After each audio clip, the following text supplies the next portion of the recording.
Hi, and welcome to the Mason Duchatschek Show. I'm Mason. My guest today is Dr. Don Barden. He's an economist with a PhD in organizational leadership and a trusted advisor to billion-dollar companies and political leaders alike. He's led teams generating over $1 billion annually and is known for challenging conventional thinking on leadership, culture, and sales. In his best-selling book, The Perfect Plan, Dr. Barden introduces the unfair advantage theory, a transformative framework that blends ancient strategy, neuroscience, and behavioral economics to increase your impact by up to 95%. He doesn't just teach it, he's lived it.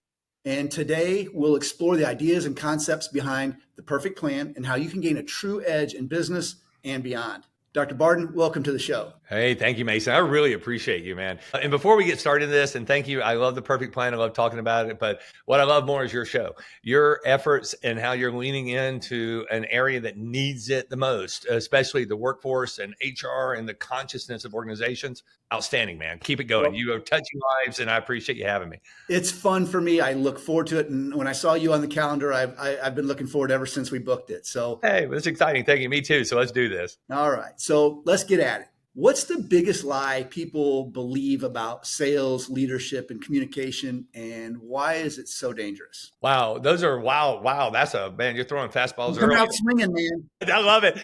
Sales and leadership. Okay, those are radically different things that live in the same volume, right? To be a great leader, you got to be a great salesperson. To be a great salesperson, you got to be a leader. But I think, honestly, the biggest lie in the social construct is the lack of honor that it's given. And seriously, think about that. People go, oh, he's a salesperson or she's a salesperson. It's like, ooh, they associate you with something that is intrusive. Yet here's the deal. Nothing, and this is something for everybody to remember, nothing in history ever happened, good or bad. Nothing ever happened in history unless somebody sold somebody something, So we wouldn't have the pyramids in Giza had somebody not sold the pharaohs and the idea of a cool tombstone. 10,000 years later or whatever is still there, 5,000 years. We wouldn't have this great country. And somebody sold somebody on the idea that, hey, it's going to be rough and there's going to be a little scrap in here, but I think we can do better on our own, right? So everything revolves around the concept of selling somebody on moving forward, selling somebody on the value. And I don't think that gets the honor that it should. Yet at the same time, I think it's a lie when people think that the best salesperson is the salesperson. The best salesperson in the organization is the leadership and the CEO and the C-suite, because they're selling the product. They're selling the conceptual concept around the culture. They're selling a future together, a dance that people are going to be doing. So leadership and sales are the same thing. But I think it deserves more honor, honestly, than what it gets. So I think we're lying to ourselves. I think about a doctor. Yeah. Honorable profession. But a doctor is persuading or leading or selling someone who is not healthy on lifestyle changes towards changing your diet, changing your exercise routines. And did I get sold on the idea of eating healthy and exercising? Well, yeah, but did it save your life? Yeah. So is that an honorable profession? Absolutely. I agree with you 100%. Yeah. So, but it's still the greatest thing ever. It's what makes the world move high and low. And I'm talking about everything from the little deli on the corner to Fortune 100 companies. They're all the same. It's about human interaction, trading off value, and there's honor to that. And I wish more people saw that. So you say that your strategies can increase someone's impact by 95%, and I know that's a big claim. Yep. What's the secret behind it? Well, it's about understanding. We believe that understanding is more important than knowledge. And it's kind of funny. I was talking to somebody yesterday at a university, and they didn't like that concept. And I was like, no, think about this. If somebody just knows it and they dump it out of their short-term memory onto an exam or a paper or a book or a conversation, that's great. But there's a difference between knowing it and understanding it. And if you understand something, then you can adjust and you can adapt, you can overcome, you can do things a little bit differently than just, I got to stay in these guardrails and do it because this is all I know. Right. What we prefer is to know it with understanding and with the wisdom to apply it. And that's really what happens when we teach the perfect plan and we talk about it. If anybody just reads the book, that's fine. But the point of it was to help you understand it. And if people understand what they're doing, then you have a valve that just immediately appears in front of you that you can turn up and down at will. So if you want to grow 2x, 3x, 5x, 10x, fine, just turn the valve. Right. but it'll only work if you understand it. So the perfect plan was a study of what the world's elite leaders do in sales and marketing and corporate leadership and political, all of it. What do they do? What's the commonality? And it starts with that mindset that they understand why it works. They understand why they're doing what they do. They're just not reading a textbook and, sticking the bolts and the nuts together. They're getting it. The vibe, the frequency of it is different. So once you get to that point of wisdom and understanding, whatever you want to do, it's in front of you. It's just a valve that you turn up and down. And that's what the perfect plan revealed, is a way to structure the obvious that you can understand what sort of the secret sauce is of these elite leaders and salespeople. What exactly is the unfair advantage theory, and how does it change the game for leaders or salespeople? Yeah, it goes back to understanding. It's a great question. Everybody wants an unfair advantage, and it's not unfair to be unfair. That's how things happen for a sports team or any politician or whatever. For them to win, they had to have something that was a little bit of an advantage. And the only person that thinks it's unfair is the person that you beat. Everybody else is like, oh, that's cool. Tell me. So it's kind of a play on words, a little bit, but it does go back to that understanding. But what we learned is to understand it, it breaks down into three parts. And there was this unreal consistency amongst all these leaders that we interviewed when they What are those three parts?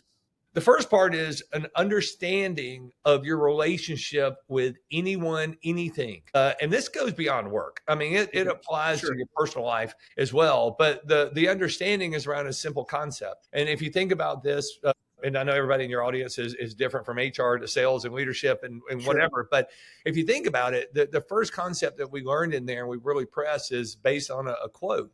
The day you win a client is the day you begin to lose them. Think about that. The day you win a client is the day you begin to lose them.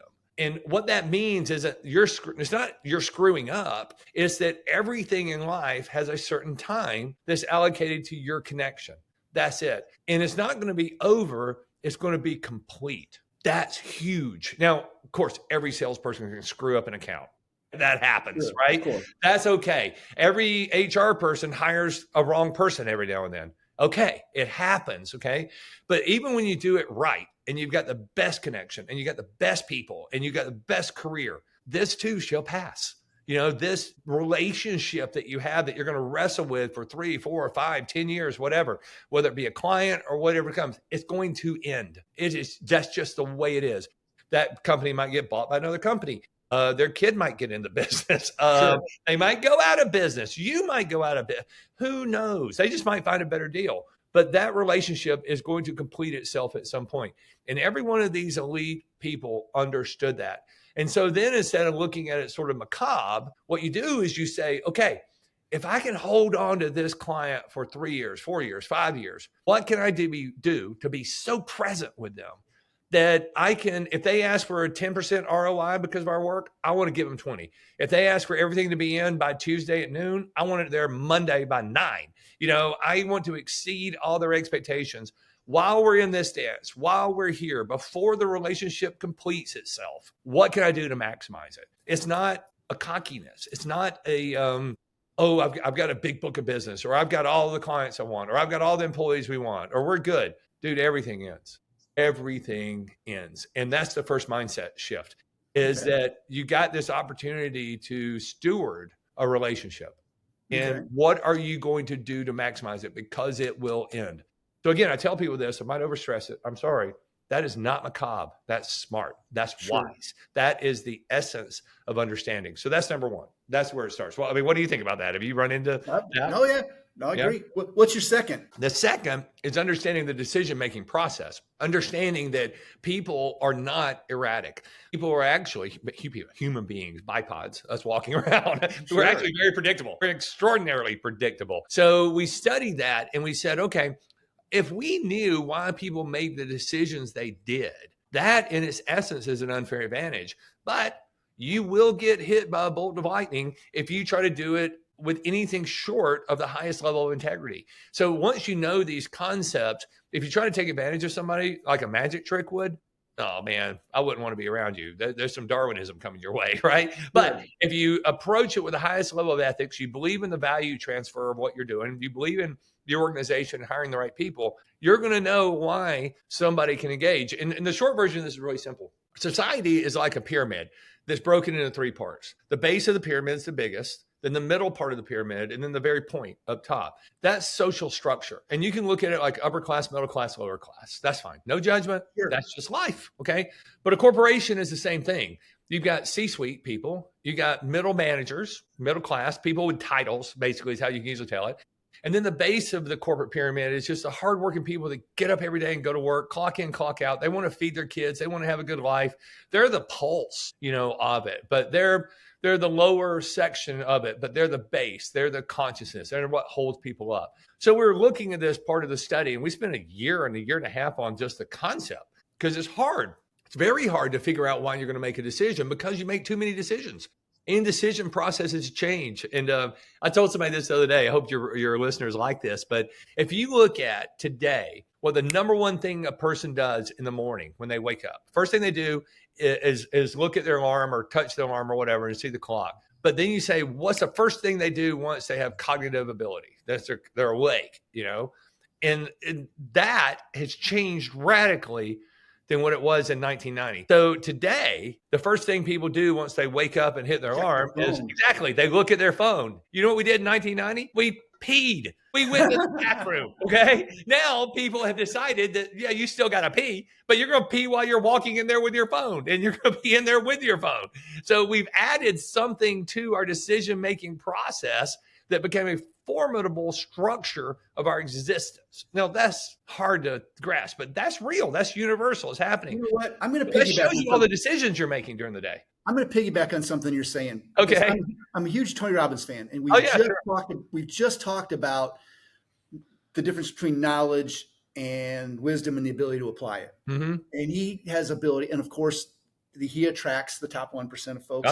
So it's the real thing. We're talking about the same elite level of minds, business minds, or personal development minds, professional development, whatever. He said people do things for one of 2 reasons: to gain pleasure or avoid pain. And there's another gentleman of mine who he's been somewhat of a mentor to me over the years. His name's Hank Epstein, and he's in Washington, Missouri. And he runs a company called The Quality Coach. And we've had discussions about that. It's people are, when you talk about understanding their interpretation, what is their decision-making process? He said people are meaning-making creatures. Mm-hmm. It's not, I have the knowledge of what's happening, but what does that mean to me? Yeah. What that means to me, maybe at the bottom of that base level or in the middle of that level, may be very different than what it means at the top of the pyramid. You're on it. You just figured it out. That's right. So when you're talking to me, I'm getting what you're saying, and that makes total sense to me. Yeah, everybody is approaching it from their perception and their persuasion around it. They're biased toward it. So we started looking at this and we said, wow, if you're trying to sell somebody a concept, like, please come work here, or we want you part of our culture, or would you buy my product? The hardest thing to do in the first step, and I tell people this all the time, this is difficult, is you are understanding you are not the buyer. You're the sales. That's gold. That is absolutely gold. I've been guilty of that. There's been times where I've said, I would never do that. And I've had a friend remind me, well, that's okay, because millions of other people would do that. Oh, absolutely. Yeah. You can't. And here's why. And I always tell people this, the most misquoted, our society misquotes 99% of all the great scriptural work that's out there from the past. I don't care where it came from.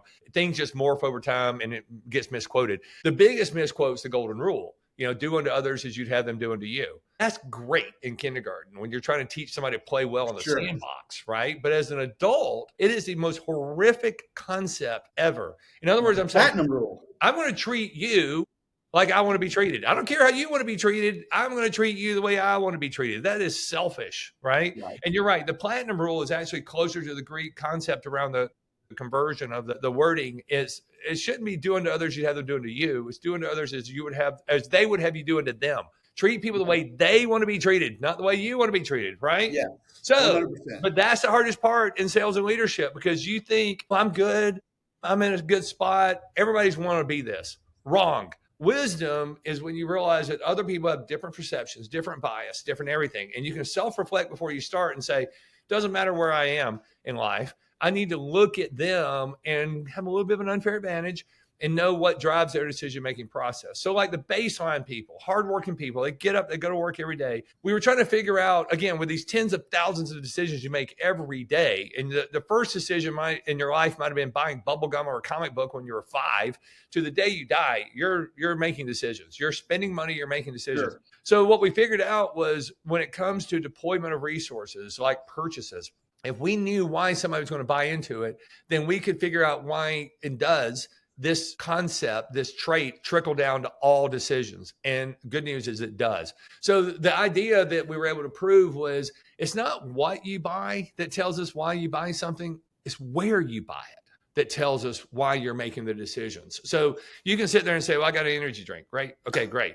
Where did you buy that? That means more to me than the energy drink itself. Okay. So we started looking at On that. Tell me why you feel that way. Huh? Tell me why you feel that way. Too many choices out there, too many good choices. So we live in a position where as consumers of the workforce, consumers of products, consumers of whatever, we are now in a position where we have the ability to make multiple decisions around the same thing. We have choice, Red Bull or Monster, Coke or Pepsi. Guess what? They're both fine, right? Sure. You can't make a bad decision. You might have bias. You might be a Coca-Cola guy. I live in Atlanta. It's a sin not to drink Coca-Cola here, mostly because it's free most of the time. But, everybody likes Coca-Cola here. That's just the way it is. But it doesn't mean Pepsi's bad. No, Pepsi's great. So since we live in a place where people can make any decision and they're all good decisions, then that means we got to lean in and think differently about that process. So if you think about that baseline people on the pyramid or the corporate structure, you got to ask yourself, where do they go shopping and why do they go there? And whenever we teach this in open class and training, everybody gets that one right out of the gate. They say Walmart. I'm like, great. Now, this is where understanding comes in. If somebody in this part of the pyramid goes to Walmart or maybe Target or a Dollar General or whatever, the question is why? Why do they go there? I don't care if they bought an energy drink, Monster, Red Bull, Coke. I don't care what they bought there. Why did they go there? And the answer is uniform. It's price. They go there because of price, not quality, not quantity, but price. And if you look at it, there's two obvious reasons why.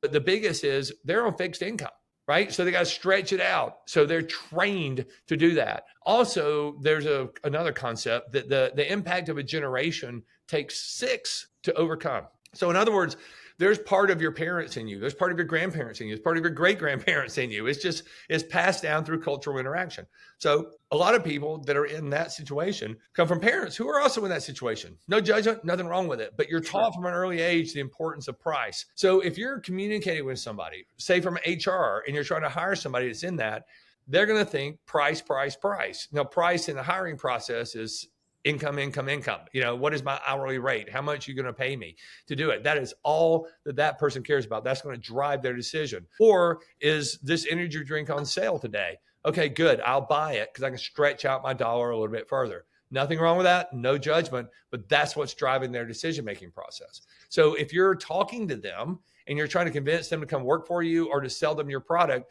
you better be laser focused on price, because that's what's going to drive their decision-making process. That's just the way it is. But then you go up to the middle section of a corporation, of a pyramid. And these are people, and in society, it's the middle class. These are people who have a name or a title, director, manager, supervisor, vice president. Everybody's a vice president, vice president of this or that. What drives that group of people in their decision-making process? Well, same. Let's see, where do they buy their stuff? Where do they buy their clothes? Most of them go to places like Ralph Lauren, Lululemon, they drive Mercedes, they drive BMWs. Status and convenience, probably. Bingo. What's status? It's all status. It's perception. And perception is translated in consumer products by brands. So it's keeping up with the Joneses is what it is. And in the corporate structure, it's very, very important that these people only buy brands, and they will hide behind the brands. So somebody of high quality might be sitting there saying, I really want to come work for you, but I also have an opportunity to go work for somebody else, and they have a big brand.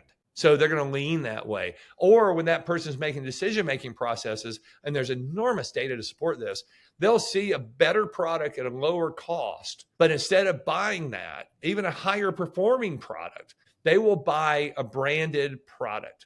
And when we ask them why, and you dig into it, you do a little psychology therapy on them, what you see and what they tell you is, I spent more money to buy a brand for 2 reasons. One, I can attach myself to that brand. I look good. Don't have to apologize or defend that decision. Absolutely. But the other things, when it goes wrong, you just go, I don't know what happened. It was Mercedes. It was IBM. It was Fidelity. It was whatever. And it totally deflects the decision-making process out of it. So they maintain their status. You know, IBM used to say that no one's ever been fired for buying IBM. We might be more expensive. We might not perform as well as somebody else, but nobody's ever been fired. And the reason that's important is because IBM realized that the C-suite doesn't buy their products in a corporate environment, and the lower status doesn't buy their product. It's made up of committees of middle managers. So IBM said, we're going to put all of our money and efforts into our brand. Our products are going to be good, and they're fine. Are they the best? Questionable, right? But boy, do they outsell everybody else because they built the brand, but they know who their buyer is. And then you get up to the pinnacle, the C-suite, the tip of the spear, upper class, the C-suite, whatever you want to call it. And again, there's no judgment here. But you say, well, where do they go buy their clothes or whatever? And 9 out of 10 of them are going to say, well, it's custom. You know, I have custom clothes. Say what? Custom. It's custom made for them. And then when I ask people, I'm like, why do you think they're wearing custom clothes? They always say, well, because they can. Okay, yeah, fine. I'll give you that. Okay, well, it looks better. I'm like, really? Am I wearing custom clothes? You better say yes. And they all go, yeah. I'm like, can you tell? No, you can't tell. The reason people in this situation are buying custom clothes, and it's not because of the price, and it's not because they can, and it's not because it looks better, because it doesn't. It looks kind of the same. But the reason brands don't mean anything to them, and the reason price doesn't mean anything to them, is because their decision-making process is built on the return of investment, ROI, over the amount of time it takes me to do that. So if I have to do a project and I can do another project in the same amount of time, where am I going to get the maximum impact? Because that's where I'm going to deploy my resources. So as simple as it is, the reason like this guy's been making my shirts for 30 something years, right? He comes in, lays out 3 or 4 bolts of cloth. I say, okay, that one, he measures me. He's gone in 10 minutes. In 3 weeks, he comes in, all my shirts are perfectly hanging and they're ready to go. I don't have to think about it. So it takes me 10 minutes to buy my clothes for roughly the same price as it would be at Ralph Lauren or Men's Warehouse. So the price is off the table. But if I go to the mall, and I live in Atlanta, so say it's half a mile to the mall or half an hour to drive to the mall or a store. And then I get there, it takes an hour to get fitted, 30 minutes to get home. That's 2 hours in buying, a shirt or some suits or something. But guess what? I don't have my shirts. I don't have my suits because they have to alter it. So next week, I got to go back for 30 minutes, spend another hour getting fit and come back. So by the time it's over, I got 4 hours in this. Or I can spend 10 minutes on it, which is better to do. And if you don't believe me, or you think that's a privileged thing, it's not. Think about landscapers. Think about maid services. Think about dry cleaners. Landscapers are not selling you a pretty lawn. Well, dry cleaners are not selling you pressed shirts. Maid services are not selling you a clean house. They're selling you Saturday. They're saying, you give me $50, I will clean your house, and you get back Saturday. You're going to spend Saturday going hiking. You're going to spend, landscapers, same thing. You want to cut your grass and spend all day Saturday screwing around with this, or you want to spend time with your kids? $50 and you're with your kids. So they're selling the ROI over time. And so that's what drives all their decision-making processes. So what somebody has to do as a professional is say, if I'm in sales or I'm in leadership, or if I'm in HR, which is the pinnacle of leadership, if you ask me. But if you're looking at this and you're saying, okay, number one, I got to step out of myself here. I might be a brand person, or I might be an ROI person, but who am I talking to? Where do they fit? How can I have a dialogue with them that's non-judgmental, but opens a path? So when it comes down to decision-making on their end, they see the respect that I've delivered. Because I've talked to them about their brand, our brand, the cohesiveness of it, how we work together, the dance, the waltz. I've talked to them about the customer's response to our brand, because I know it's a middle management. It's a vice president of something. I know what's going to drive their decision-making process and make it easier for them. The same way if you're dealing with somebody on the lower end, you don't go in there and talk about how it's going to make you look, keeping up with the Joneses. You don't talk to them about ROI over time. You talk to them about price. And this is a price. And because we've got a great price, we're going to overdo this. And we're going to exceed your expectations. It's going to be great. They're going to go, okay, that's good. But I just need the price. I need this to fit in the box. So you separate yourself from them, understanding, and then you realize how they're going to make their decision, understanding. And then you say, okay, I've got the wisdom to step out of myself and communicate them in a level of respect that treats them the way they want to be treated. not the way That's a I work. very good summary. And I love Yeah. the way you brought that thing full circle. It's very, I don't know if you remember this or you saw it. It's a movie that came out about 20 years ago, and it's still kind of a cult classic, Office Space. Oh, sure. Is that the one with the red stapler? Yes. Yes. Okay. I remember that. And, and that is a movie always serves as a reminder to me Yeah. with the platinum rule and thinking how what's in it for or Brian Tracy always used to say people's favorite radio station, WIFFM, what's in it for me. Yeah. And I remember how Peter, the character working for this company, is sitting in the office talking to two consultants, and they're talking about productivity and analyzing how to make the company more money. And he's just sitting there, doesn't care. And he literally tells them, and he knows that they're looking at people to fire. And he literally tells them, he goes, "It's not that I'm lazy. I just don't care. Yeah. If I bust my rear end and we ship out 10 more units, I'm not going to see another dime for this. Yeah.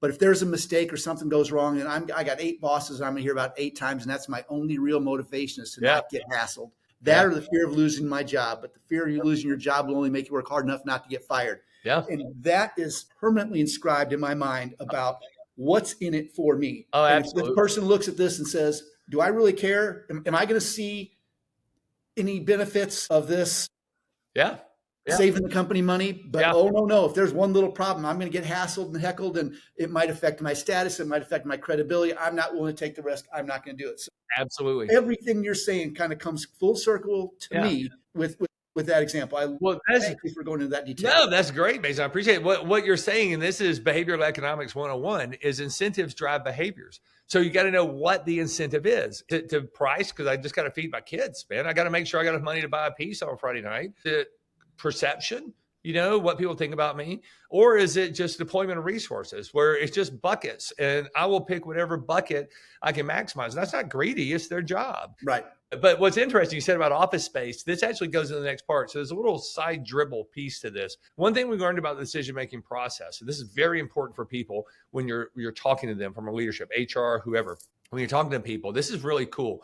A decision-making process is flawed on paper, but it works in our cognitive thing. If you look at how we write things out on paper, especially the legal system, it's based on evidence plus reasoning equals a decision. In other words, you're going to take the evidence and you're going to take the reason or the motive, and you're going to equally weigh them out, and you're going to make a decision. Great on paper, terrible in real life, because we don't equally weigh out anything. We're all biased, right? Absolutely. So we looked at this and we said, what is the real application of this now that we understand the process? And it's not evidence plus reasoning equals conclusion. It's the facts plus your emotion equal the decision. And it's certainly not 50-50. So we went back and we studied this and we looked at people and we said, again, Red Bull or Monster, you can't make a bad decision. Sure. All these things that are out there, Mercedes, BMW, Chevy, Ford, they're fine. What do you want and why do you want it? And we realized that 85% of a decision is based on the person's emotional attachment to it. Only 15% are based on the facts. So what happens is when a leader goes in, they start doing a verbal vomit and telling you all this data, you're crushing out the decision-making process that allows for emotion. And then what they do is can you give an example of one that's, can you give me a scenario or example of both situations for a matter of contrast for the audience? Absolutely. So if you go in there, like what we learned was that the human brain, when you're speaking English is important here.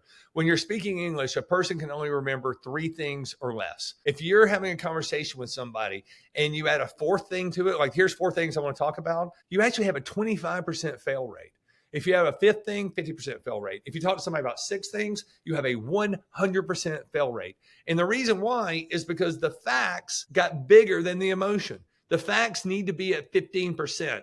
The emotions are going to be at 85%. If you overload it and start throwing more data at somebody on this, they're going to look at you and go, sounds right, but I'm a little, oh man, you got a lot coming at me now. And the emotion goes from excitement to a little bit of anxiety. Like, I'm losing you. I'm not keeping up. The confused customer always says no. Russell Brunson says that. Exactly right. So what we learned is if they keep it to 3 things or less, you've got 100%. So we tell people, if you really want to talk to somebody about 4 or 5 things, have another appointment, have another email, or send another email, do something differently. But think about this. If somebody comes in and says, hey, Mason, I'm really excited to be with you. I'm just so grateful for this. You're doing amazing work. Hey, I got about a dozen things I need to go over there with you in the next 5 minutes. You got 5 minutes? you're going to roll your eyes and go, oh God, a dozen? But if I said, hey, Mason, I got a lot of stuff to talk about. These 2 or 3 things are really important to me right now. Can we spend a second on this? And I'll come back and the other stuff in the future. I You're bet gonna say, sure. sure. Why not? But here's what's really interesting about that. If you allow emotions to drive it for the person, and I'm not talking about rah, get them all. I mean, you got to have a good product. If you don't have the right product and the right thing, it's not going to work. So people are coming back saying, well, wait a minute. Why is the consumer just dumb? Is the employee an idiot for just only wanting 15% of the data? And the answer is absolutely not. They are so smart. What they're saying to you is, I only need 15% of the data to know that you know. So if I'm going to follow you, if I'm going to buy this product, if I'm going to come work for your company, I want to know that you know. And that only takes 15%. The rest of it is, and oh, by the way, I've got good choices in front of me. So if I'm going to come with you, I really want to like you. I really want to have an emotional connection to you, the mission, the culture, the people, whatever it is. I've got to feel good about this because you know what? I can buy a Monster or I can buy a Celsius or I got choices. Sure. I can do it. Sure. So that's it. So they're not saying that 15% is a passive perfunctionary thing. What they're saying is I only need 15% to validate that you know what you're talking about. And I want to outsource success to you on this because I want to come work for you. But I really, really want to like you. But here's where it gets really cool. You take it one step forward.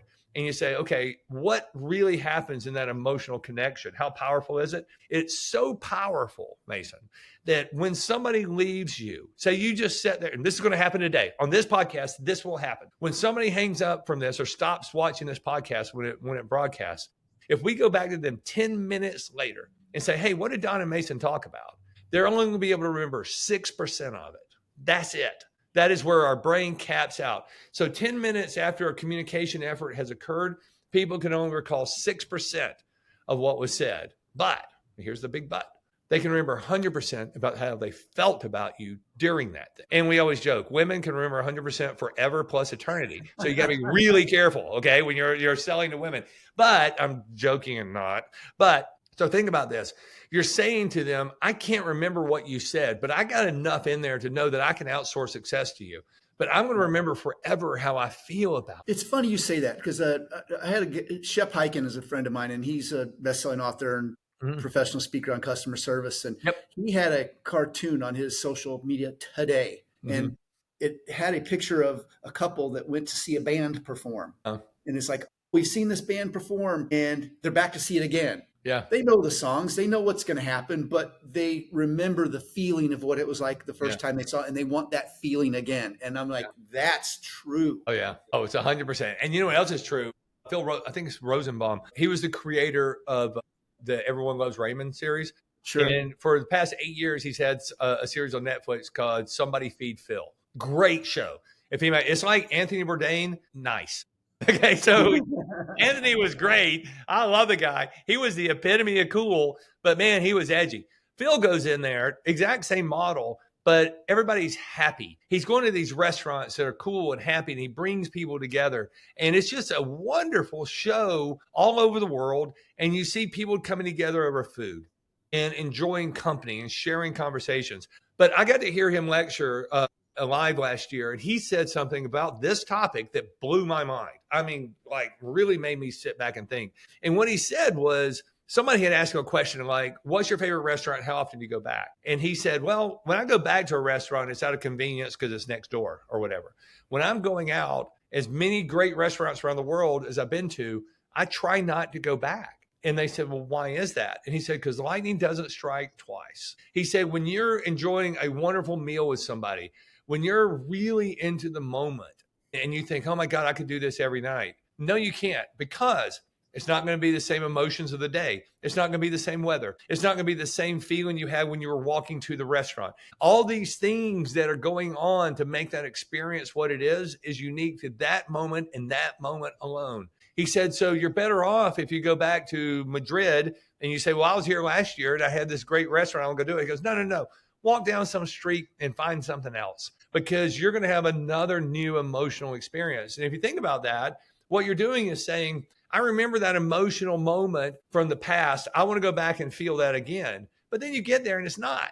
Why is it not? Because all the other stuff didn't happen today that brought that emotion together. But the interesting thing is you're proving to yourself, I remember the emotion. Now, if you say, well, when you were here a year ago, what did you eat? What did you order? Oh, gee, I don't know. But you just said that was the greatest meal ever. And that was your favorite restaurant. And you don't remember what you ordered? No, that's the 6%, right? But they're It's funny you driven say by that. the emotion. They're driven by the feeling of, I want that again. And what great wisdom teaches us is that in leadership, you're going to get that feeling again, but it's not going to be at that place. It's going to be at something new. So go back to what I said earlier. The day you win a client, the day you begin to lose them. That's why it's so important to keep getting new clients. This is why it's so important, excuse me, to have your workforce pipeline packed. So when somebody leaves you, and that's okay, cheer for them, hope for them to go out there and say, this is the best career move I've ever made. And I made it because I was working with you. And this is what my family and I have been looking for. Hey, man, that's a victory lap. Do a party for that person. But in the years to come, you're going to look back at your relationship with that person. You'll remember how you felt. You're not going to remember the day-to-day stuff. And to think that, okay, I'm going to hire that person back and it's going to be the same as it was before. No, it's not. And the reason why is because the relationship is complete. So if you can start building on this, you see where this is going, you realize that everything comes to an end, but it's not over. It's just But you know complete. what? It's funny you say that because, when I'm ssitting here, like I'm absorbing everything that you're telling me. Yeah. And I'm thinking of guys like Stephen Covey saying, begin with the end in mind. Yeah. And this is going to end.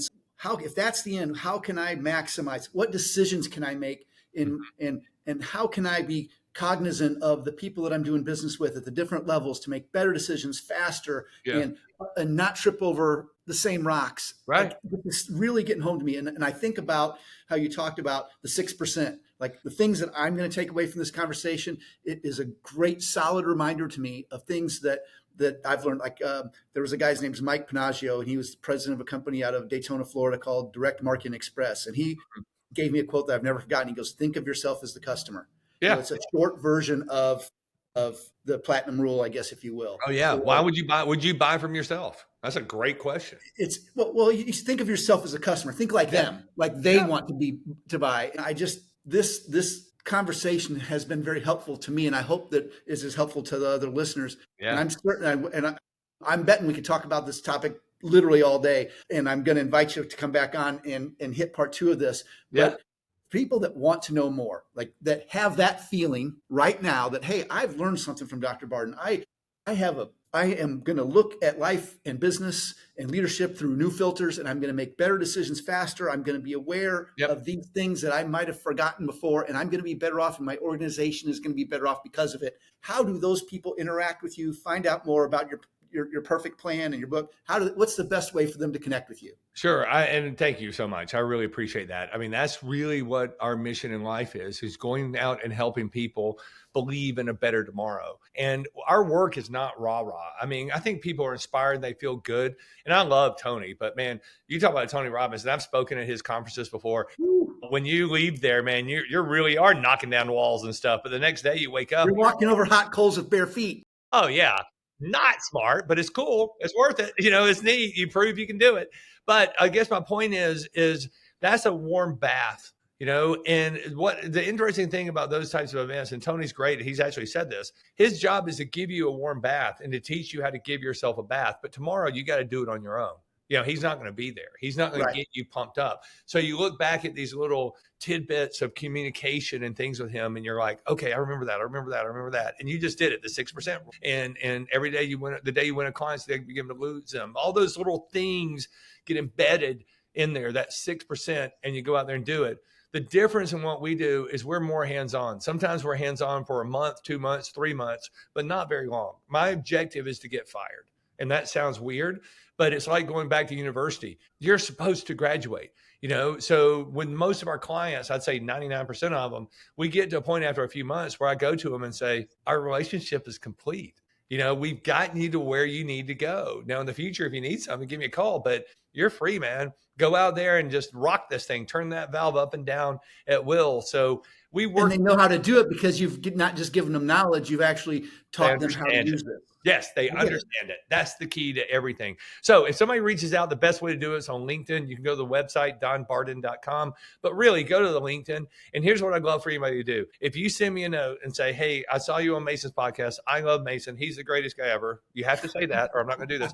So if somebody does that and says, hey, I would love a free copy of your book, I will send somebody a free e-copy of the book. And what I suggest is read it. A lot of times people can read this and find things in the book and go do it yourself. So I'm going to give that to you and wish you the best of luck. You're going to find things in there that you can absolutely apply. If the situation requires more interaction, even for a day, for a month, a week or whatever, give me a call, and say, hey, let's have a conversation about this. I want to see if there's something that we can do together. And we work with everyone from little local delis to Fortune 50 companies who are coming in and saying, we got to do this. And the reason we do it, and this is sort of a trade secret, there's no difference. None. If you're the local deli, you're going through the same heartache as Apple Computer is. Trust me.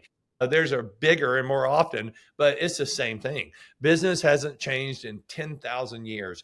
And it's just the ability to transfer value with integrity, the certain amount of guardrails and guidelines, understanding that it's going to complete itself at some point, but you're constantly innovative and thinking about new things, which means you're surrounding yourself with the best employees.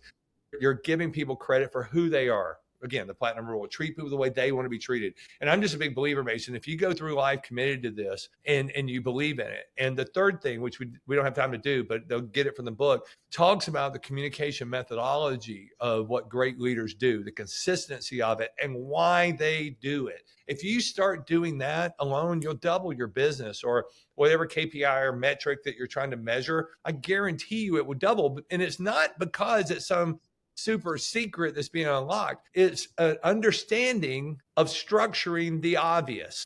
And there's always one lever. There's always one little move that somebody could make that frees them to do stuff. And, just read it yourself and see. And if you need more help, give us a call. But if you say that you love Mason and your show, you get a free copy. How's that? Cool. That's a deal. Thank you so much. And we'll have you on again soon. I look forward to it. Thank you for what you're doing. Keep doing it. You're amazing. It's a pleasure.